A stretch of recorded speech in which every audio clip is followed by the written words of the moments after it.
ఇలాంటి స్క్వేర్స్ని with in సెకండ్స్లో ఎలా సాల్వ్ చేయాలో చూద్దాం. ఇక్కడ ఏమి ఇచ్చారు, 107 స్క్వేర్ ఇచ్చారు. సో 107 స్క్వేర్ అంటే 107 ఇంటూ 107 కదా. సో ఇక్కడ ఏం చేస్తామంటే ఈ 107ని ప్లస్ 7 చేద్దాం. 107 ప్లస్ 7 ఏమొస్తుంది, 114 వస్తుంది. నెక్స్ట్ ఏం చేద్దాం, ఇక్కడ 7 ఉంది కదా లాస్ట్లో, ఈ 7ని స్క్వేర్ చేద్దాం. 7 స్క్వేర్ ఎంత, 49. సో మన ఆన్సర్ వచ్చేసి 11449. ఈ రెండింటిని పక్క పక్కన పెట్టేసేయాలి. ఓకే, 107 స్క్వేర్ ఎంత, 11449.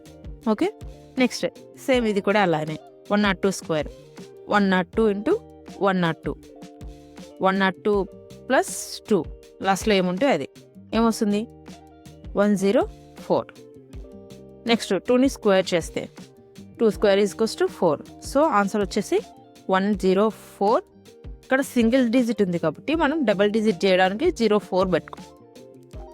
ఓకే, ఇప్పుడు ఈ స్క్వేర్ని మీరు సాల్వ్ చేసి ఆన్సర్ కామెంట్ చేయండి.